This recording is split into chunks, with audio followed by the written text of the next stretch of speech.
देव्या।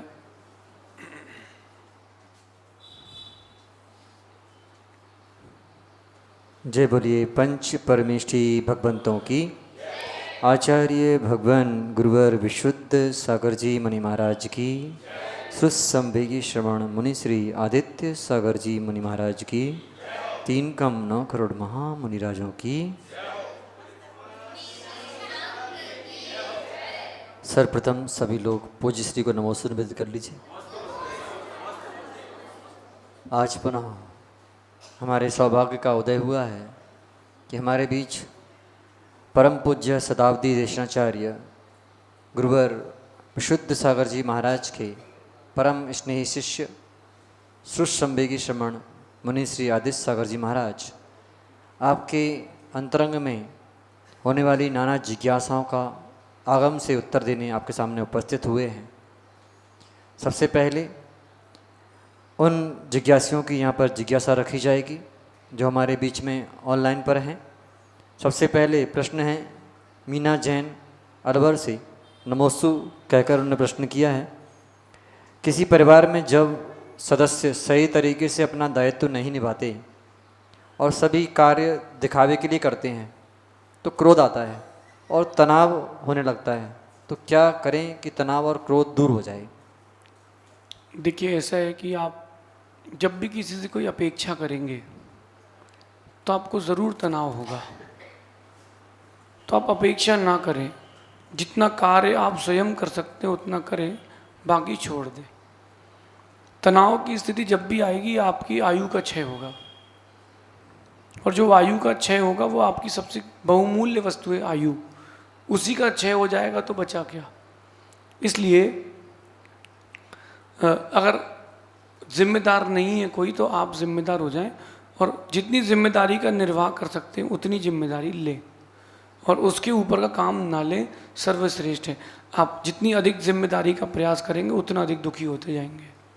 महत्वाकांक्षाएं और जिम्मेदारी, महत्वाकांक्षाएं और जिम्मेदारी, इनको संभाल कर रखना पड़ता है, हानिकारक हो जाती हैं। शक्ति से जितनी आपकी शक्ति उतना आप निर्वाह करें, वो बाकी काम छोड़ दें, संक्लेशता ना करें। हो सकता है कि इसको आपको जीवन में ढालने में समय लगेगा, लेकिन इतना लंबा भी समय ना लगाएं कि अपनी आयु निकल जाए। धीरे से बैक हो जाएं। और बाकी रही बात परिस्थितियों की और घर की, परिवार की, जब किसी को आपकी चिंता नहीं है तो आपको दूसरे की चिंता करके क्या करना। अगला प्रश्न भीलवाड़ा राजस्थान से ही है। अर्पित जैन नमोस्तुति निवेदित कर रहे हैं, क्या विवाहित जीवन में मांगलिक दोष होता है? अगर होता है तो उसका जीवन पर क्या प्रभाव पड़ता है और इसके निवारण का क्या हेतु है? देखिए, मांगलिक जो दोष ज्योतिष में आता है वो 27 वर्ष की उम्र तक का रहता है। 27 वर्ष की उम्र के बाद मंगल का कार्य खत्म हो जाता है। अगर विवाह हो चुका है 27 के बाद, अगर दोनों को मंगल नहीं है, ये दोनों को मंगल है, उससे कोई फर्क नहीं पड़ता कि एक को है और एक को नहीं है। 27 की उम्र के बाद कोई विकल्प नहीं। लेकिन अगर उसके पहले विवाह आदि हुए हैं, मेरा मानना है कि पुण्य पंच परमेष्ठी के चरणों की दासी है। जो किस्मत है, जो भाग्य है, पुण्य है, वो पंच परमेष्ठी के अनुसरण से चलता है। तो ज़्यादा विकल्प ना करें। अगर आपको ऐसा लगता है तो अपन शांति विधान आदि करें। बाकी पुण्य जिसका बलवती है उसका मंगल क्या, बुद्ध क्या, गुरु क्या। इसलिए और ज़्यादा कुंडली में अगर देख कर के काम करेंगे तो संक्लेशता होती। जब तक नहीं पता हो कि आपको शुगर है तब तक शरीर में कमज़ोरी नहीं आती, और जैसे ही मालूम चल जाए कि शुगर है, शरीर खत्म, शरीर खत्म। जैसे ही आपको मालूम चला कि किसी को मालूम चल जाए कि कैंसर है, अब तो उसको ज़मीन में पैर रखने की भी हिम्मत नहीं होती। ये मस्तिष्क का खेल है। ज्योतिष के लिए आप अगर दिखाते हैं किसी को, अच्छे बुरे के लिए तैयार रहें, बाकी ज़्यादा विकल्प ना करें। शांति विधान में, भक्तांबर विधान में बहुत ताकत है, 64 रिद्धि विधान में बहुत ताकत है। एक बार निर्विकल्प होकर के आराधना करें। कहते हैं कि वास्तु और ज्योतिष अपना असर तो दिखाते हैं, जिसका पुण्य बलवान हो उसको नहीं दिखाते। तो अगर वास्तु और आपका ज्योतिष खराब है तो पुण्य बलवान कर लें, सब बराबर हो जाएगा। अगला प्रश्न अहमदाबाद गुजरात से अभिषेक जैन कर रहे हैं। नमोस्तुभ्यं निवेदित किया है उन्होंने। मेरी भावना है कि तीर्थ क्षेत्र की स्थापना करानी है, तो क्या तीर्थ क्षेत्र बनाने से पुण्य बंद होगा, और प्राचीन क्षेत्र का विकास करने से पुण्य बंद का क्या कारण है? देखिए, नवीन हजारों मंदिर बना लेना या नवीन हजारों प्रतिमाएं रख लेना और एक प्राचीन प्रतिमा का जीर्णोद्धार कर लेना, दोनों में बराबर पुण्य है, ऐसा मत मान लेना। आचार्यों की प्रतिष्ठा ग्रंथों में बहुत सुंदर व्याख्या मिलती है। नवीन की स्थापना तो कर लोगे, पुराने की विशुद्धि कहाँ से लाओगे, पुराने की वर्गणा कहाँ से लाओगे? इसलिए नवीन क्षेत्र की स्थापना तो अच्छी बात है, पुराने क्षेत्रों की रक्षा करना चाहिए, अनंत गुना फल मिलेगा। दशरथ जी ने भी नए मंदिर बनवाए थे, पद्म पुराण जी में उल्लेख मिलता है, लेकिन भरत चक्रवर्ती के द्वारा जो 72 जिनालयों का निर्माण कैलाश पर्वत में हुआ था, उनकी मरम्मत यानी जीर्ण उद्धार, तोड़ा नहीं, उन्हीं मंदिरों में जहाँ पत्थर आदि गिर चुके थे अथवा कोई कंगूरे टूट गया, कुछ हो गया, तो उनका पुनः जीर्ण उद्धार दशरथ जी ने करवाया था। किसका? उन 72 जिनालयों को जो भरत चक्रवर्ती ने बनाए थे। पद्म पुराण में इसका उल्लेख बहुत सुंदर मिलता है। जीर्णोद्धार की प्रक्रिया प्राचीन परंपरा है, उसकी रक्षा करना चाहिए। अगर आपको नवीन क्षेत्र बनाने का भाव है बहुत अच्छी बात है। अगर पुराना क्षेत्र कोई मिल जाए आपको और आप उसका जीर्णोद्धार कर सकते हो, बहुत और अच्छी बात है। क्षेत्र अवश्य बनाएं, लेकिन क्षेत्र में राग ना रखना और नमो लोय सव्य साउडम का ध्यान रख करके आप वो क्षेत्र आदि बनाएं। अपनी शक्ति से अधिक भी ना करें, नहीं तो संक्लिष्टता होगी। नवीन नहीं बनेंगे तो वो पुराने कैसे होंगे, इसलिए नवीन क्षेत्र बनाएं। मांगलिक है, तीर्थंकर प्रकृति तक का बंद हो सकता है जो जिनबिंब और जिनालय की स्थापना करता है, उसके लिए। अगला प्रश्न भिंड से परिजन नमोस्तुभ्यं निवेदित कर रही हैं। क्या दीक्षा धारण करने के बाद टीवी मोबाइल देखना उचित है, और आर्यका माता अशुद्धि के समय फोन से मुंडाज की आवाज़ में प्रतिक्रमण सुन सकती हैं क्या? देखिए, ऐसा है कि टीवी आदि देख के करेंगे कि टाइम ही नहीं है। दिगंबर मुनिराज हो या आर्यका माता जी हो, महाव्रती, उनके पास टाइम नहीं है। टाइम से मतलब षट आवश्यक का पालन करना है। उन षट आवश्यक के पालन में वो निरंतर लगे रहते हैं। स्वाध्याय, सामायिक, प्रतिक्रमण, स्तुति, वंदना, व्युत्सर्ग, प्रत्याख्यान, इनमें लगे रहते तो समय लगते मिलते ही नहीं है। फिर भी टीवी आदि का तो और फोन आदि रखने का तो निषेध ही है। क्या करेंगे टीवी देखकर, उसमें क्या मिल जाएगा? कोई बहुत विशेष चीज़ हो, अगर कोई देश व्यापी कोई घटना हो गई हो, धर्म के ऊपर कोई आंच आ गई हो, इस प्रकार का कोई समाचार अगर कोई दे रहा है तो सुन लें, क्योंकि वर्तमान का परिप्रेक्ष्य में बहिरंग ज्ञान जो धर्म से रिलेटेड है वो अपन को होना चाहिए कि अपने धर्म में हानि और लाभ क्या चल रहा है, लेकिन उसी में नहीं लगे रहे। विशेष बात यह है कि फोन में जो मुनिराज की आवाज़ में प्रतिक्रमण की बात है, मेरा ये कहना है कि किसी व्यक्तिगत तौर पर कभी कोई प्रश्न ना करें, किसी के मन में आघात हो सकता है। अगर आपको किसी की चर्या पसंद नहीं है तो आप उनके गुरु से जाके बात करें, उनसे बात करें। व्यक्तिगत रूप से आप किसी के लिए प्रश्न ऐसा नहीं करें। सामूहिक रूप से अगर आप पूछते हो तो अगर वो नहीं पढ़ी लिखी हैं और उनको प्रतिक्रमण याद नहीं है तो रिकॉर्डेड प्रतिक्रमण सुन लें, लेकिन प्रतिक्रमण याद कर ही लेना चाहिए। आर्यिकाओं के लिए, मुनिराजों के लिए ये मूल आवश्यक क्रिया है, क्योंकि कभी लाइट नहीं मिलेगी, कभी कुछ होगा। एक ग्रंथ और प्रतिक्रमण तो कम से कम याद रहना ही चाहिए। अगर वो पढ़ी लिखी हैं, याद कर सकते हैं और नहीं करते हैं तो उनके लिए ऐसा है कि याद कर लें, फिर वो प्रतिक्रमण आदि सुन लें, इस प्रकार। अगला प्रश्न इंदौर से है, नाम नहीं बताया गया। प्रश्न है कि जब कोई व्यक्ति रात्रि में नशीले पदार्थ पी करके अगले दिन मंदिर में अभिषेक करने आ रहे हैं, तो क्या ऐसा करना उनका उचित है या नहीं? देखिए, सप्त व्यसन करने के बाद आप जिनालय आते हैं तो अनुचित है। क्योंकि आप मंदिर इस नाम पर आ रहे हो कि मैं धर्मात्मा का ठप्पा लगाना कि मैं धर्मात्मा हूँ। इस ठप्पा लगाने के लिए आप मंदिर ना आए। जैन नाम अकेला ना लेके जैन जैसे काम भी करें। अगर कोई व्यक्ति नहीं छोड़ पा रहा है, समाज के लोग उसको समझाएं, थोड़ा घर के लोग परिष्कृत करें, नहीं हो रहा है तो उनकी व्यक्तिगत समस्या, हमारी जैन धर्म की मर्यादाएं हैं। जैन धर्म की मर्यादाएं हैं। सत्य व्यसन जो करने वाला है उसके लिए आवश्यक आदि पालन करने का निषेध है, क्योंकि लोग बोलेंगे कि तो दारू भी पीता है, शराब भी पीता है, नशा भी करता है और इनके यहाँ तो अधर्म करना भी अलाउड है। आप अगर निषेध नहीं करेंगे तो फिर वो प्रचलन बन जाएगा। लोग बोलेंगे कि कर सकते हैं, इसमें कोई बाधा नहीं है, ऐसा समझिए। बाकी ये निषेध है। सप्त व्यसन करने वाले को पूजन अभिषेक आदि करने की पात्रता नहीं है। पहले सप्त व्यसन का त्याग करें, फिर पूजन अभिषेक और प्रवचन के पात्र बने। अगला प्रश्न दिनेश कुमार राठौर ने किया है। वो पूछ रहे हैं कि स्वामी जी 15 अगस्त आने वाला है और देश और धर्म के लिए ऐसा कोई संदेश आपके द्वारा पहुंच जाए जिससे बरसों बरसों तक आपके और धर्म और देश की रक्षा हो सके। देखिए 15 अगस्त यानी देश की स्वतंत्रता का दिवस है। वास्तविकता में अपन दो दृष्टि से देखते हैं, एक व्यवहार दृष्टि से, एक निश्चय दृष्टि से, एक धर्म की दृष्टि से और एक लौकिक दृष्टि से देखते हैं। तो अगर देश आज़ाद नहीं होगा, नहीं होता, या देश की रक्षा नहीं होती तो धर्म की रक्षा कैसे होती? चाहे वो सैनिक हो, स्वतंत्रता संग्राम सेनानी हो, या जिन्होंने भी उस समय अपने प्राण दिए, धन दिया, उन्होंने देश को अकेले आज़ाद नहीं किया, देश की रक्षा नहीं करी, उन्होंने धर्म की भी रक्षा की। इसलिए दिवस तो मनाना चाहिए।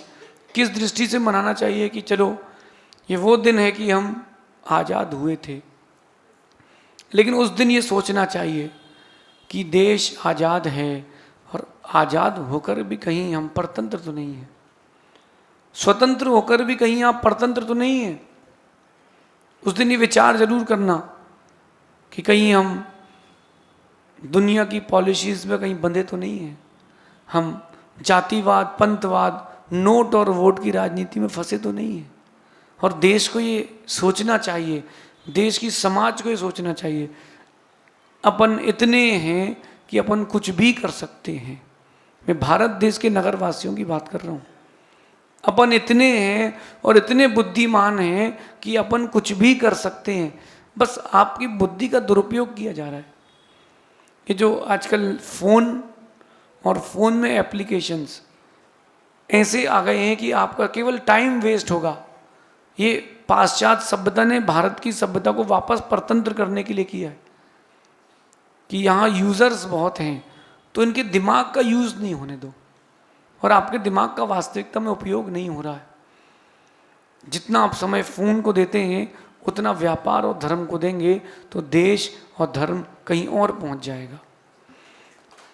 इसलिए इस 15 अगस्त में एक प्रतिज्ञा लें कि हम ऐसी चीज़ों को फ़ोन में देखेंगे जिससे हमारी बुद्धि का वर्धन हो, जिससे हमारे मानसिकता विकास हो, जिससे हमारे बुद्धि का व्यायाम हो।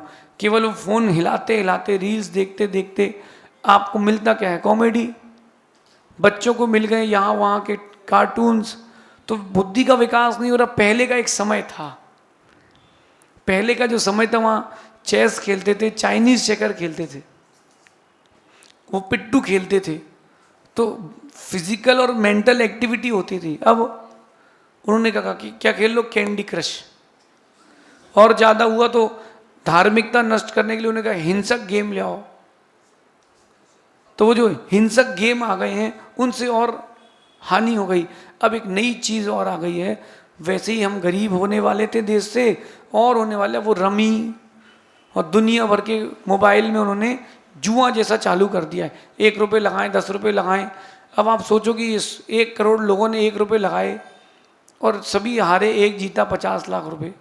50 लाख तो कंपनी ने 1 मिनट में कमा लिया। ये आप लोगों को कंगाल करने की स्कीम चल रही है। भारत स्वतंत्र है, लेकिन स्वतंत्रता में कहीं बुद्धि से परतंत्र ना हो। जागरूक होने की आवश्यकता है। ये संदेश सबको इस बात का देना कि इस 15 अगस्त के दिन से अपन एक नई पहल करें। देश तो आज़ाद हो गया है, हम भी पाश्चात्य सभ्यता से आज़ाद हों, और कैसे हम अपने समय को बचा करके उसका सदुपयोग करें। 2 घंटे अगर आप फ़ोन में कॉमेडी रील्स देखते हो या कुछ भी देखते हो जिससे आपकी बुद्धि का कोई विकास नहीं है, आपके 2 घंटे गए, एक दिन के 2 घंटे, 3 घंटे, महीने के कितने घंटे? 450 घंटे, एक दिन के 3, महीने के 150, 90 घंटे। फिर कई लोग 6-6 घंटे वाले, कुछ 10 घंटे वाले। तो आपकी आयु का कितना समय चला गया? 10 घंटे सोने में, 4-5 घंटे मोबाइल में, आधी जिंदगी यूँ निकल गई। आने वाली पीढ़ी को संभालना है, भारत को फिर से परतंत्र नहीं होने देना है। तो ये संदेश अपने जीवन में उतारना और देश को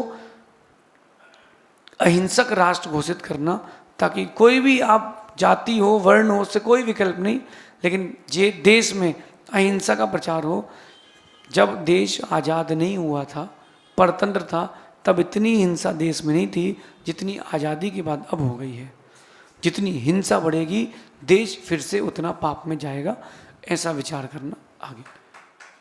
अगला प्रश्न अहमदाबाद गुजरात से है। अष्टानिका तलाटी, इनका प्रश्न है, नमोस्तु निवेदित किया है उन्होंने। शांति धारा को जो आखिरी में लिखी है उसमें संपूज का नाम, प्रतिपाल का नाम, इसका अर्थ वो जानना चाहते हैं। देखिए, जो शांति भक्ति पढ़ते हैं, पूजपाठ स्वामी द्वारा रचित, ये उसका एक पद है। कहीं कहीं संपूज का नाम लगाते, कहीं कहीं क्षेमम सर्व प्रजानाम, कहीं कहीं प्रदस्त घाति कर्मणा, मतलब ये भावना जोड़ते हैं उसमें। संपूज का नाम, प्रतिपाल का नाम, यतीन्द्र सामान्य तपोधना नाम, देशस्य राष्ट्रस्य पुरस्य राज्ञा करो तु शांतिम। अब ये सब कह रहे हैं भगवान जिनेन्द्रम। अब सुनिए, संपूज्य का नाम, जो भले प्रकार से व्रतों से युक्त है, पूज्य पुरुष है, उनके लिए संपूज्य का नाम। प्रतिपाल का नाम, जो प्रतिपालक है, राजा आदि हैं, देश की, राष्ट्र की रक्षा कर रहे हैं। संपूज्य का नाम, प्रतिपाल का नाम, यतीन्द्र सामान्य, यतीन्द्र, यतीन्द्रों के लिए, मतलब जो मुनियों के नायक हैं, यतीन्द्र। सामान्य तपोधना नाम, जो सामान्य मुनिराज हैं। इन सब की, देशस्य देश की, राष्ट्र से राज्य की, पुरुष यानी नगरों की, राज्ञा यानी राजा की, करो तु शांतिम, भगवान जिनेन्द्र। ये जैन धर्म अकेला है जो देश के राजा की प्रतिदिन भावना भाता है, देश की भी, देश के राजा के लिए भी, कि हमारे देश का राजा और देश सबके लिए शांति को प्रदान करें। करो तू यानी करें क्या? शांति। भगवान जिनेन्द्र, कई जगह जिनेन्द्रम, जिनेन्द्रो, जिनेन्द्र। हे जिनेन्द्र, कोई ना विसर्ग है ना अनुस्वार। हे जिनेन्द्र भगवान, इस देश में रहने वाले की, देश की, राष्ट्र की, गांवों की, तपस्वियों की, मुनियों की, राजा की, जो बहुमान को प्राप्त, इन सबके जीवन में शांति को प्रदान करें। ये इस पद का अर्थ है। ऑनलाइन से जो लोग प्रश्न कर रहे हैं उनसे एक निवेदन है कि यहाँ पर श्रुतसंवेगी आदित्य सागर जी महाराज आपके आगम संबंध उत्तरों को दे रहे हैं। तो आपसे निवेदन है कि अप्रासंगिक प्रश्न यहाँ पर ना भेजे जाएं, प्रासंगिक प्रश्नों को ही भेजें, जिससे सम्यक उत्तर आपको प्राप्त हो सके। अगला प्रश्न अमरावती महाराष्ट्र से राजेंद्र शाह हैं। असली मोती, मोती की अंगूठी, मोती की माला, इसमें क्या दोष है? देखिए, अगर प्राचीन परंपरा देखें तो गज मुक्ता तो चढ़ाए जाते थे। वंश पत्र में उत्पन्न होने, बांस में उत्पन्न होने वाले मोती भी होते हैं, उनको भी चढ़ाया जाता था। और सीप में भी मोती उत्पन्न होते हैं, उनको भी चढ़ाया जाता है, कोई दोष नहीं है। लेकिन अगर कहीं व्यापार प्रारंभ हो गया है तो उससे बचें। और न ये हड्डी है, न ये अशुद्ध है, ये लोक शुद्ध माना जाता है। जैसे मयूर पंख, पंख अगर आहार में टच हो जाए तो अंतराय है। मुनिराज आहार कर रहे हो, कहीं आपने पीछे से उनको टच कर दिया तो उनका अंतराय है, क्योंकि ये हड्डी है। लेकिन फिर भी ये गुणों से युक्त है, इसलिए लोग पूज्य, इसलिए स्वीकार की जाती है। मोती जो है वो लोग सम्मत है, इसलिए मंदिर में चढ़ाने में उसका कोई निषेध नहीं है। ना उससे कोई सोला होता है, ना उससे कोई असोला होता है। जो पहले के राजा महाराजा थे वो ऐसे सफ़ेद कपड़े पहन के बैरागी बन के पड़गान नहीं करते थे, वो सुसज्जित होकर करते थे, मोती मुक्ता हीरा माणिक पहनते थे, तो इसमें कोई दोष नहीं है। शेष प्रश्नों का समाधान आगे वाले समाधानों में किया जाएगा। अभी हमारे सामने जो जिज्ञासुजन बैठे हैं वो क्रम क्रम से अपनी जिज्ञासा रखें। आइए, नए व्यक्तियों को मौका दिया जाए। पहले रत्नात्रय के धारी 28 मूल गुणों से सुशोभित दोनों मुनिराजों के चरणों में मेरा मन वचन काय से कोटि कोटि नमोस्तु। महाराज जी, मेरे पिताजी ने बचपन में सिखाया था कि जब भी भगवान के दर्शन करो तो कुछ देर उन्हें निहारना चाहिए, सर्वांग निहारना चाहिए। तो मैं हमेशा ये कोशिश करता हूँ कि ऐसा करूँ। कई बार ऐसा होता है कि इतनी विशुद्धि हो जाती है तो मुझे लगता है साक्षात तीर्थंकर भगवान जीवंत मैं दर्शन कर रहा हूँ, लेकिन उस प्रक्रिया में मेरे आंखों से ना आंसू बहने लगते हैं। तो क्या इसमें कोई दोष है कि भगवान के दर्शन करते हुए आंसू आ जाए? क्या उन भावनाओं को कंट्रोल कर लेना चाहिए? देखिए, ऐसा है कि मंदिर आते ही आंख खोल लेना चाहिए। मंदिर तो आंखें खोलने का स्थान है। कई लोगों को हमने कल भी कहा था, कई लोग मंदिर आते और आए आंखें बंद और पाठ कर रहे हैं, पूजन भी कर रहे हैं, तो स्वाहा स्वाहा, भगवान की ओर दृष्टि नहीं है। शांति धारा कर रहे हैं तो शांति धारा कर रहे हैं, लेकिन दृष्टि कैमरे की ओर है कि आज के पुण्यार्जक। तो आप समझिए कि इससे कोई पुण्य नहीं मिलने वाला। एक क्रिया चल रही है बस। जैसे वो जामफल आते हैं, जामफल, तो आजकल के जो जामफल आते हैं इतने बड़े आते हैं, उसमें मुर्गी के बीट की खाद डलती है, इतने बड़े आते हैं, स्वाद कुछ नहीं रहता।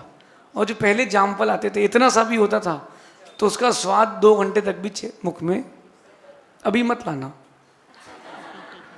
अब आप बात समझना।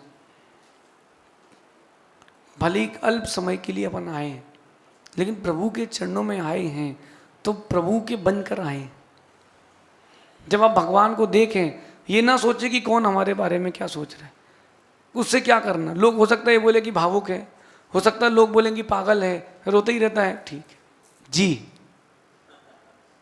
उनसे क्या करना। जिसको भक्त और भगवान के संबंध के बारे में पता नहीं, उनसे क्या बोलेंगे। प्रयास ये करें कि भगवान को निहारें। जितना आप निहारेंगे उतना अपन अपने आप को निखारेंगे, क्योंकि भगवान की छवि एक बार अगर आपके मस्तिष्क में आ गई, जब भी आंख बंद होगी भगवान की छवि दिखेगी। जाते समय जो दिखेगा आने वाली पर है वही मिलेगी। फिर भी आंसुओं को कंट्रोल कर लें, क्योंकि लोग ये ना बोले कहीं बेचारा परेशान है, रोज आता है, लोग तो जानते नहीं हैं, तो अपन कंट्रोल कर लें। और विशेष बात है कि पुरुष जो है वो अंदर रोते, बाहर नहीं रोते, तो अपन को अंदर रोना चाहिए। नमोस्तु महाराज जी। महाराज जी, हमारा एक बार समेत शिखर जी यात्रा पे जाना हुआ, वहाँ पंच तीर्थ की यात्रा करी। वहाँ देखा गया कि जितना समेत शिखर जी का उद्धार हो रहा है, जितना समेत शिखर तीर्थ क्षेत्र आसपास बढ़ रहा है, लेकिन वहाँ जो मंदारगिरी, राजगिरी, पावापुरी, ये जो सब क्षेत्र है, वहाँ पे दूसरे लोगों का कब्जा धीरे धीरे बढ़ता जा रहा, होता जा रहा है। वहाँ पे हमने अगर 5-10 रुपये भी दे दिए मंदिर में तो वो बहुत बड़ा डोनेशन है उनके लिए कि 5-10 रुपये आज मिल गए। तो आने वाले टाइम में तो ये सब तीर्थ क्षेत्र फिर बहुत स्थिति विकट हो जाएगी। जैन समाज वहाँ है नहीं, आसपास कोई बसता नहीं है, रहता नहीं है, तो समाज को क्या संदेश रहेगा महाराज जी इन तीर्थ क्षेत्रों को बचाने के लिए? क्या करना चाहिए? देखिए, अगर आप उत्तर सुन सकते हो तो मैं बोलूं। सांप से मतलब समाज से। ये जितना भी कुछ हो रहा है ये सब श्रावकों का की दिया है, श्रावकों की कृपा है। उन्होंने बांट लिया, ये हमारा 13 पंथ क्षेत्र है, हमारा 20 पंथ क्षेत्र। उन्होंने बांट लिया अपने आप को राजनीति में, और ये अध्यक्ष है तो मैं जाऊंगा ही नहीं, ये मंत्री है तो इसको क्या करना है, संभाले। बल्कि ये मंत्री बना है तो इसके कार्यकाल में 1-2 केस अपन और लगवाओ ताकि ये बन ना पाए दोबारा। ये समाज की पर्सनल राजनीति और पंथवाद आपके सारे क्षेत्रों को खा गया। इसको मानो या ना मानो ये आपके ऊपर है, लेकिन ये कटू सत्य है। अगर वहाँ के जो कार्यकर्ता हैं, केवल वहाँ की नहीं और भी जगहें, हर किसी को ये लगता है कि हम अध्यक्ष बन जाए। बहुत सारे लोग सोचते हैं कि हम देश के राष्ट्रपति बन जाए, प्रधानमंत्री बन जाए। अरे तुम्हारे पास उतनी बुद्धि तो बनने लायक, और जो बन गए उनको काम करने देते नहीं लोग। कई बार ये होता है कि योग्य व्यक्ति जो होता है वो गद्दी पर नहीं होता और अयोग्य व्यक्ति गद्दी पर होता है, तो काम गड़बड़ हो जाता है। जितने प्राचीन क्षेत्र हैं उनकी रक्षा का एक उपाय है कि जो कमेटियां हैं उसको सेंट्रलाइज किया जाए, भारत में एक सेंट्रल बॉडी बना करके किया जाए। श्वेतांबरों की बहुत सुंदर परंपरा है, वहाँ आनंद जी कल्याण जी की पीठी चलती है, उससे बहुत सुंदर व्यवस्था चलती है। अगर जैन दिगंबर जैन समाज अपना अभिमान ईगो उठा के किनारे रख दे तो अभी भी क्षेत्र बच सकते हैं। एक सेंट्रलाइज बॉडी हो, उसका गठन आप स्वयं करें और उस सेंट्रलाइज बॉडी के अंदर उसको काम करें। सत्य मानिए, जो करोड़ों रुपए आपका, बोलूं कि रहने दूं, कि रहने दूं, करोड़ों रुपए ऐसा व्यर्थ जा रहा है जैन समाज का, किस बात पर? बोले भैया 1 करोड़ का पंडाल लगेगा। बोले क्या? बोले हमारे यहाँ कार्यक्रम में दीक्षा दिवस है तो 50 लाख की तो बारात निकलेगी और हमारा चातुर्मास चल रहा है, इसका प्रचार तो कुछ कर ही नहीं रहे, तो संस्कार चैनल में आप प्रवचन दो 50 लाख रुपए महीने के लिए। इन सारी चीज़ों में पैसा ऐसा जा रहा है पानी की तरह। पत्रिकाएं छप रही हैं, पोस्टर्स छप रहे हैं। मेरा कहना है इन सबसे बाहर निकलें, एक सेंट्रलाइज बॉडी बना करके सब उस तरफ पैसा दें और निश्चित उस कल्याण अपन कर सकते हैं। और मेरा मानना है प्रारंभ जो होता है कहीं भी वो 1 से होता है। संख्या का प्रारंभ करो आप 0 के बाद, तो प्रारंभ 1 से होता है, उसके बाद संख्या का कोई अंत नहीं है। अगर आप प्रारंभ करते हैं और कोई उपक्रम करते हैं भविष्य में तो ये आपके लिए बहुत कार्यकारी होगा। लेकिन ना संत में ना पंथ में ना उसमें कोई किसी का इंटरफेयर हो, समाज उसका निर्णय ले, साधुओं से चर्चा करे, विमर्श करे, निर्णय समाज ले और क्षेत्रों की रक्षा के लिए जो धाकड़ हो, जिसको प्राणों का डर ना हो, ऐसे धाकड़ व्यक्ति को सामने रखें। राजनीति वाले भी उसके चरणों में झुकेंगे। सेंट्रलाइज करेंगे तो आपके क्षेत्र बच पाएंगे। और अपन अभी बहुत बिखरे हैं, अभी भी समय, अगर इतने अपन बिखरे हैं, अगर अभी भी समेट गए तो बहुत कुछ हो सकता है। नमस्ते महाराज।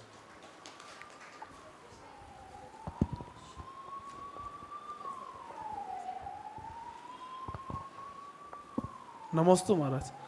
महाराज जी, जैसे मेरी जिज्ञासा ये है कि कुछ दिनों पहले ऑफिस के किसी स्टाफ ने मुझे पूछा कि भिलवाड़ा में बरसात नहीं हो रही है क्योंकि आपके जैन मुनि का चतुर्मास यहाँ हो रहा है। ऐसे पहले भी मैं सुन चुका हूँ, तो मैंने उनको जवाब भी दिया कि भारत के हर शहर में जैन मुनि का चतुर्मास हो रहा है, तो ऐसा आपकी बात गलत है। फिर भी उनके मन में ये बात रही जाती है, तो ऐसी स्थिति में हमें उन्हें क्या जवाब देना चाहिए, क्या करना चाहिए जिससे उनकी इस बात का खंडन किया उनको जा ये सके? पूछना कि भीलवाड़ा में पानी कितना गिरता है, पिछले साल कितना गिरा था। उनको पूछ लेना कि भीलवाड़ा में पिछले साल कितना पानी गिरा था, इस बार उससे ज़्यादा ही गिरेगा। और उनको जिस दिन पानी चाहिए उस दिन हमारे पास ले आना, उस दिन हम उनके सामने ही पानी गिरवा देंगे। और रही बात जैन मुनियों के लिए, ऐसा यहाँ के लिए नहीं, पूरे भारत में लोग अपवाद करते हैं। मेरा कहना है कि मैं पिछले साल इंदौर था, पिछले साल हम इंदौर थे, बहुत पानी था। उसके पिछले साल हम सागर में थे तो बहुत बाढ़ थी। तो ये आपने धर्म से जोड़ लिया। उनसे बोलना कि ये हो सकता है कि आपके भी तो साधु आते हैं प्रवचन कराने, जगह जगह जाते हैं सत्संग, हो सकता है इसलिए नहीं गिरा हो। और जहाँ जैन मुनि नहीं है वहाँ बाढ़ आई तो वहाँ लोग मर गए, कम से कम तुम जिंदा तो हो। तो इस बात को समझें कि आप ये ना सोचें कि जैन मुनियों से है, आप ये सोचें कि इतनी तपस्या करने वाले साधु आज भी हैं, इसलिए देश में धर्म बचा है। और आप उसी को समझा पाएंगे जो समझना चाहता है, क्योंकि जो आपका मित्र है उसे समझाने की ज़रूरत नहीं है, जो शत्रु है उसको समझाने से कोई मतलब नहीं, वो समझेगा नहीं। जिसको समझना है समझे, ना समझना है ना समझे, लेकिन जिस दिन उसके जीवन में समस्या होगी एक दिन जरूर जैन मुनि उसका समाधान करेंगे। नमस्ते महाराज जी। महाराज जी, मेरी जिज्ञासा है कि स्कूल में पढ़ाते हैं कि पृथ्वी गोल होती है और पापा पढ़ाते हैं कि पृथ्वी फ्लैट होती है, तो पृथ्वी फ्लैट कैसे हो सकती है? बेटा देखना, पृथ्वी तो गोल है लेकिन वो थाली जैसी गोल है, वो बॉल जैसी गोल नहीं है। पृथ्वी जो है वो गोल है, जम्बूद्वीप यानी गोल, लेकिन वो थाली जैसा है। पृथ्वी घूमती नहीं है। पृथ्वी अगर घूमेगी तो बहुत सारा डिस्टरबेंस हो जाएगा। क्या होता है कि जो विज्ञान है वो एक थ्योरी बनाता है, उसकी रक्षा के लिए दूसरी थ्योरी बनाता है, और उसको प्रूव करने के लिए तीसरी थ्योरी बनाता है। और विज्ञान एक थ्योरी, दो थ्योरी, ऐसे ही पीछे सपोर्टिंग के नाम पर सिर्फ थ्योरी बना रहा है। विज्ञान कहता है कि अभी इतना खोजा है, अभी खोज जारी है। जो विज्ञान तो अभी आया है। हमारे उमा स्वामी महाराज ने 2000 वर्ष पहले, षटखंड आगम करता आचार्य भूत बली पुष्पन स्वामी ने, और उससे पहले, और इन सबसे पहले भगवान ने भी ये बात कही थी, पृथ्वी स्थिर है, सूर्य चंद्रमा घूमते हैं, और उसके लिए सूत्र दिया है तत्वार सूत्र में, मेरु प्रदक्षिणा नित्य गत्यो निर्लोके। ये अभी का नहीं लिखा, ये 2000 वर्ष पुराना सूत्र है। सूत्र कह रहा हूं, सिद्धांत और पुराना है। अगर आपको इसको समझना है और वैज्ञानिक स्तर से समझना हो, कभी हमारे पास एक पुस्तक है, उसको आप ले जाकर के जरूर पढ़ना, तुमको समझ में आ जाएगा। वैज्ञानिकों ने इस बात की सिद्धि करी है कि पृथ्वी गोल है, थाली जैसी गोल है। अच्छा, अब एक काम करना, आज आप जिस बिल्डिंग में रुके हो उसकी छत पर जाना टॉप में, और वहाँ खड़े होकर देखना, आपको चारों तरफ सिर्फ गोल दिखेगा, और आपको ये फील होगा कि हम सेंटर ऑफ द सिटी हैं। ये फील होगा आपको। कैसे? आपकी जो आंखें हैं उनका एक क्षयोपसम है, उसके बाहर उनको जानना मुश्किल हो जाता है। तो जहाँ तक वो स्ट्रेट और लेफ्ट राइट देख सकते हैं, देखते हैं, और एट द एंड जाकर के वो स्फेरिकल हो जाता है। और जब वो एट द एंड जाकर के स्फेरिकल होता है तो अपन लगता है कि अपन गोल में है। क्या भीलवाड़ा गोल है? लगता, लेकिन तो जो सैटेलाइट्स ऊपर जाते हैं उनका भी एक निश्चित शक्ति है, क्षयोपसम है। जहाँ तक वो फोकस करते हैं वहाँ तक पृथ्वी समझ में आती है, फिर वो गोल दिखती है। वहाँ चारों तरफ आपको ब्लैक दिखता है, जहाँ ब्लैक दिखता है वहाँ भी बहुत कुछ है। वैज्ञानिक खोज रहे हैं, एक बार जिन आगम को सामने रख करके खोज करेंगे सफलता और मिलेगी। और भी बहुत सारे प्रमाण हैं। जब रेल की पाते बिछाते ना, रेल की पटरी, तो बेटा कभी गोल करके नहीं बिछाते, वो पटरी जो बिछाते हैं वो स्ट्रेट बिछाते हैं। अब स्ट्रेट बिछाएंगे तो पृथ्वी के बाहर चली जाएगी, ऐसा कभी होता नहीं। एक DRDO करके भारत की एक संस्था है, DRDO, वो उनके गौरव जैन करके अपने बेंगलोर में ही है वो अंकल, 2018 के चातुर्मास में बहुत थे। मैंने उनसे पूछा कि जब आप बॉम्ब्स बनाते हो और एक दूसरी जगह हिट करने का वो करते हो आप जब प्रैक्टिस, तो वो कहते हैं कि, मैंने पूछा कैसे करते हो, पृथ्वी को गोल मान के कि फ्लैट मान के, क्योंकि वहाँ तो 1-1 सेंटीमीटर का खेल है, इंच का खेल है।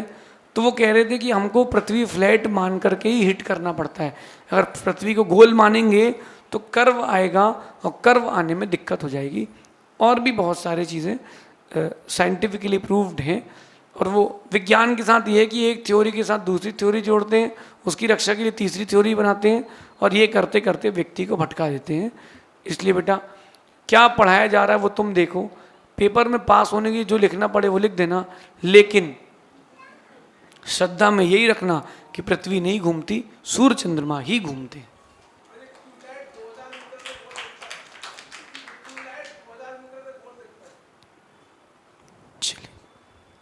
गुरुवर के चरणों में 3 बार नमोस्तु।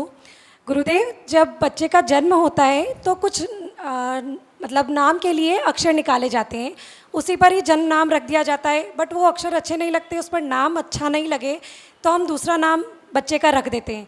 तो महाराज जी, वो राशि पर कोई प्रभाव पड़ता है बच्चों की? और फिर जब शादी ब्याह की बात आती है तो गुण मिलाने होते हैं, तो बोलते नाम से नहीं मिल रहे तो जन्म नाम से मिला दो, जन्म नाम से नहीं मिल रहे तो बोलते नाम से मिला दो, नाम उसमें 2 हो गए। और उसके बाद महाराज जी एक और प्रश्न, कि अगर हम अभी जो बच्चों के हम नाम रखते हैं उनके कुछ मीनिंग्स होते हैं, तो उसी अकॉर्डिंग हम नेम रखते हैं कि किसी का बहुत अच्छा मीनिंग हुआ था वो नाम रखा जाता है।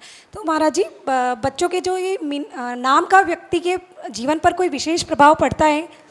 देखिए, जिनका भी नाम रखा जा रहा है, पहली बात है कि आप तो अपन आगम की व्यवस्था चलते हैं। पहले ही होता था कि सहस्त्र नाम की पर्ची बना के डालते थे, जो नाम आ गया वो उसका नाम रख देते थे। आप देखो पुराण ग्रंथ उठा करके उन्होंने देखा और सीधा नाम रख दिया। तीर्थंकरों के नाम राशि से नहीं निकाले जाते, उनके चिन्ह देख करके उनके नाम रख देता है तीर्थंकर के। सौधर्मेंद्र, भगवान सुपार्शनाथ का नाम सुपार्श क्यों रखा गया? साइड से उनका साइड पोर्शन सुपार्श्व, पार्श्व से देखने बहुत सुंदर लगते थे तो सुपार्श्व। कुंतु, ये कोई नाम है? लेकिन देखो आप, तीर्थंकरों के नाम चक्रवर्ती थे, तीर्थंकर कामदेव, उनका नाम था कुंतु। मतलब कुंतु जैसे जीवों पर भी दया करते इसलिए कुंतुनाथ।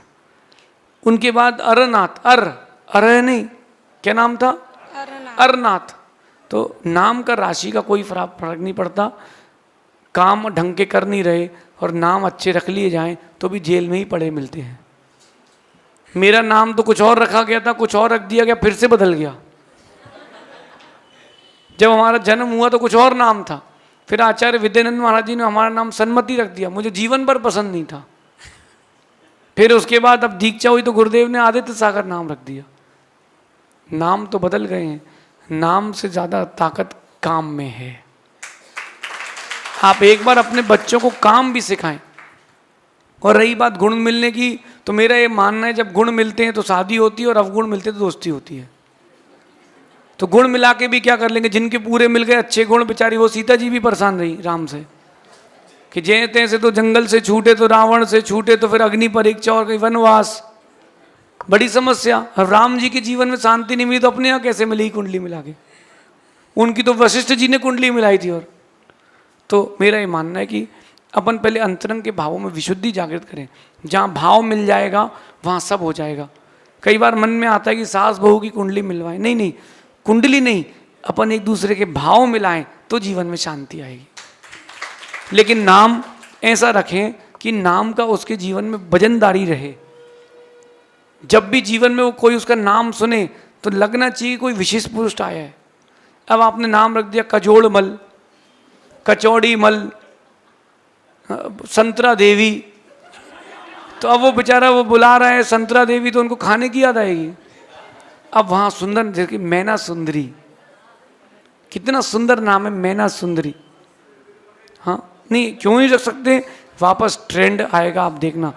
कोई हमारे पास आता है तो हम तो पूछ देते पहले भी है, जो मैं रखूंगा वो रखोगे तो बताऊं। एक बच्चे का भी हमने नाम रखा जिनादित्य, एक का रखा सर्वादित्य, कितना वजनदार नाम है। एक बालक यहाँ बैठा उसका नाम लक्ष्मी नारायण है, गोयल है, लक्ष्मी नारायण गोयल, कितना वजनदार नाम है। अगर वो बड़ा व्यक्तित्व प्राप्त करेगा तो लोग बोलेंगे हाँ कोई कलेक्टर आया है। अब आपने नाम रख दिया चीकू, अब वहाँ बोलेंगे मीटिंग में हाँ चीकू आए, कौन चीकू? अरे यार कलेक्टर है क्या है ये? तो वहीं उसका नाम बढ़िया हो ऋषि राज, तो उसके नाम में वजन आता है। कई लोग अपने बच्चों के नाम के आगे अंश लगाते हैं, जैसे उन्होंने कहा पुण्यांश। अब वो पुण्य का अंश है, क्या है? तो मतलब आपने उसको छोटा कर दिया, आप उसको पूर्ण करो ना। तो नाम अच्छे रखें ताकि उसको अपने नाम पर बहुमान आए। बाकी जैसी उसकी करनी होगी वैसी उसकी भरनी होगी। नाम का प्रभाव तब पड़ता है जब व्यक्ति के जीवन में भी नाम का काम हो। वही देश का प्रधानमंत्री कोई पूछता नहीं था और अब बढ़िया सब स्टेज पे नाम ले रहे हैं। जहाँ व्हाट्सएप में आप देखो तो उसी का नाम मिलेगा। व्यक्ति का नाम तो शुरू से वही था। हरिश्चंद्र नाम के चक्रवर्ती हुए पुराने समय में, वो 7000 वर्ष तक गरीब रहे। कितने वर्ष तक? लेकिन आप बाद में देखो जब चक्रवर्ती बने तो 96,000 रानियाँ उनकी हो गई। वही आदमी है, वो सोचता होगा कि यार मैं वही हूँ। सबके दिन एक से, काम में ध्यान दें। रही बात नाम की, मैंने कुछ दिन पहले नीति कही थी, अगर आपका नाम अच्छा नहीं है, काम ऐसा करें कि लोग वैसा नाम रखने के लिए तरस जाएं। अंतिम प्रश्न कर ले। नमोस्तु महाराज जी। महाराज जी, अपने धर्म के हिसाब से 5 पाप होते हैं: हिंसा, झूठ, चोरी, कुशील, परिग्रह। इसमें जो भी 4 पापों का धारी होता है शुरू में, उसको समाज में घृणा की दृष्टि से देखा जाता है। जबकि 5वां पाप, जो जितना ज़्यादा पापी होगा उसको उतना ज़्यादा सम्मान मिलता है। तो इसमें उसको दोष नहीं लगेगा क्या इसका? देखिए ऐसा है कि किसी ने धन का दान दिया तो वो पापी नहीं है। हो सकता है उसने परिग्रह का परिमाण किया और उसका पुण्य मिल रहा उसको। समझिए, कोई पाप करके पैसा कमा रहा है और दान कर रहा है तो चलो कम से कम दान तो कर रहा है। लेकिन किसी के पास पैसा हो और वो पापी हो जरूरी नहीं। आप लोगों से ज़्यादा परिग्रह भरत चक्रवर्ती के पास था और बहुत पुण्यात्मा था। तो जरूरी नहीं कोई पैसा दान दे रहा हो तो वो पापी ही हो सकता है उसने परिग्रह का परिमाण किया हो। तो ऐसा मन में ना लाएं। और रही बात दान आदि की, मान कसाय से रहित होकर के करें। परिग्रह जीवन के लिए आवश्यक है, लेकिन अति आवश्यक, अनिवार्य आवश्यक नहीं है। धर्म की रक्षा, धर्म का प्रकाश, साधुओं की सेवा, मंदिर का निर्माण और अपने भी आपके में स्वयं में भी एक व्यक्तित्व का निर्माण करने के लिए पैसा कुछ तो है, सब कुछ नहीं है। लेकिन जो आप कह रहे हो वो विषय तो है, लेकिन सर्वथा नहीं है। नमस्ते महाराज, इसी प्रश्न को लेके प्रश्न है महाराज। पैसा खुदा तो नहीं है, एक जगह लिखा था पैसा खुदा तो नहीं है, लेकिन खुदा की कसम खुदा से कम भी नहीं है।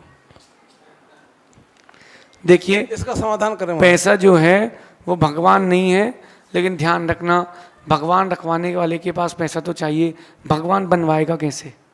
तो लेकिन वो न्याय उपार्जित धन हो, विपरीत परिस्थिति या विपरीत क्रिया से अर्जित ना हो।